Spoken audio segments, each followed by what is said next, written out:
Sometimes a building is just a building, but every once in a while, it's something more.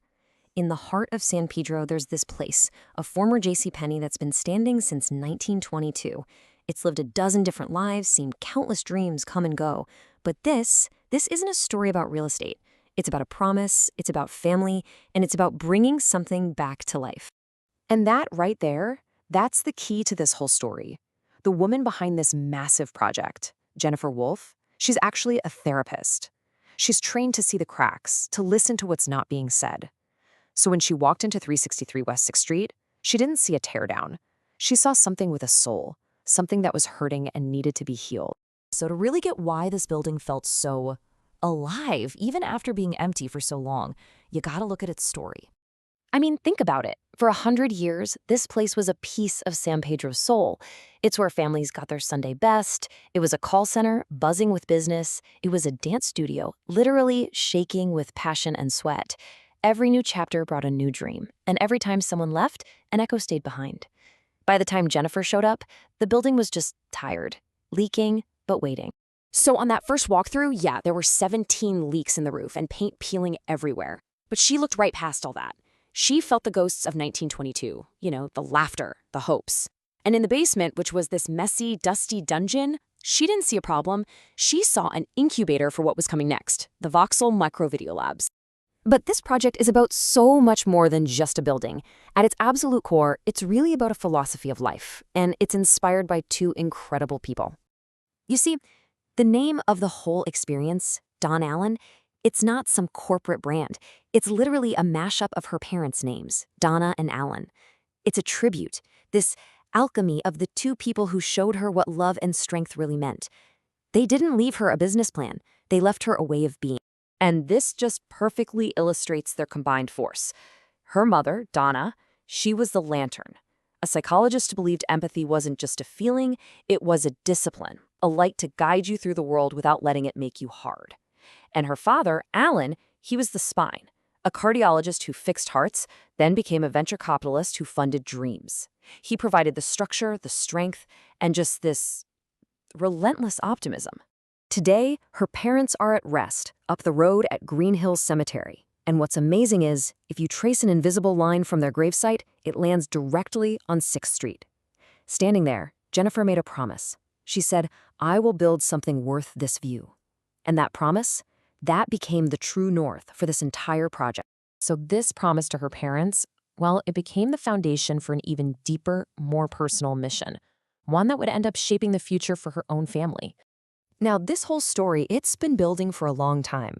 Jennifer and her partner, Edwin, they've been together for 18 years. Their love wasn't something that happened overnight. It cured slowly, like good concrete, just getting stronger every single year. And that foundation was about to be put to the ultimate test. And then their son, Nathan, was born. And becoming parents, especially a bit later in life, it just changes everything. Suddenly, it's not just about you anymore. One day, looking at their little boy sleeping, this absolutely terrifying question just hit them. What are we leaving him? I mean, what would he have? Just a digital footprint of emails and Zoom calls? No. They realized, for Nathan, they couldn't just consume culture, they had to create it. This whole project became a message to their son, a physical place on the map where he could stand one day and just know, my parents were here. A legacy? Well, it needs walls to hold it. Okay, but turning a heartfelt vision like that into an actual brick-and-mortar reality, well, that was anything but easy. Oh man, the second they got the keys, reality just smacked them in the face. They found this ancient, terrifyingly dangerous wiring. The fire sprinklers had been painted shut. Budgets just exploded. I mean, it got so bad that one night Jennifer was just sitting on a drywall bucket in the middle of all of the debris, and she whispered to Edwin, "I think we have to sell." And right in that moment, that absolute rock-bottom moment of despair, they heard the sound of little wheels cutting through the dust. It was their son Nathan, zipping past on his scooter.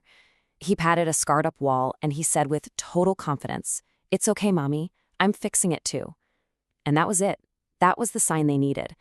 They didn't sell. They picked the sledgehammers back up, and they had this huge realization. This wasn't just construction. It was therapy. The building itself was traumatized, scarred by years of neglect. It didn't need to be torn down. It needed to be listened to.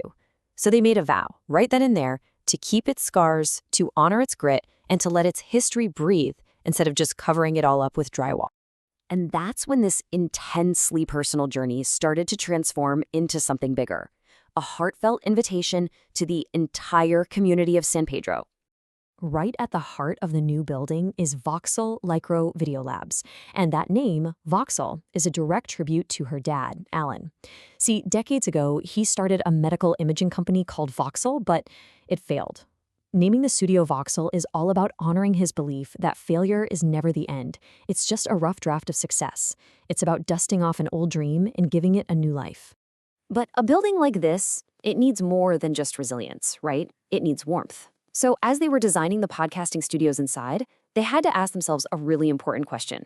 What do you name a room that's literally built on love? You sure don't call it Studio A. So they didn't. Instead, every single studio has a personal name. They're named after one of their 12 nieces and nephews, or one of their 7 beloved cats. Each door represents a little piece of their family, a piece of their heart.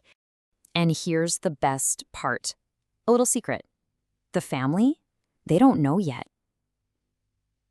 Jennifer has this dream of the grand opening, of her nephew walking down the hall and just stopping in his tracks when he sees his own name above a studio door. It's about creating that one single moment of pure, undiluted pride. And that's the exact feeling they want to spill out into the streets of San Pedro.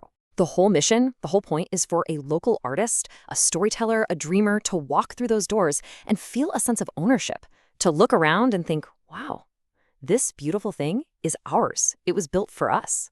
Because this entire project is built on one fundamental truth. A building, just like a person, can't be reborn all by itself. The phoenix doesn't rise alone. She rises with her people. And this is the invitation for the whole community to be a part of that rising.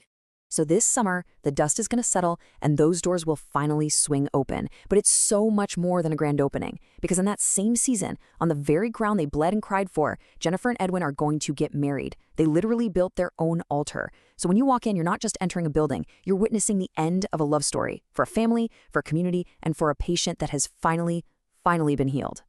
Welcome home.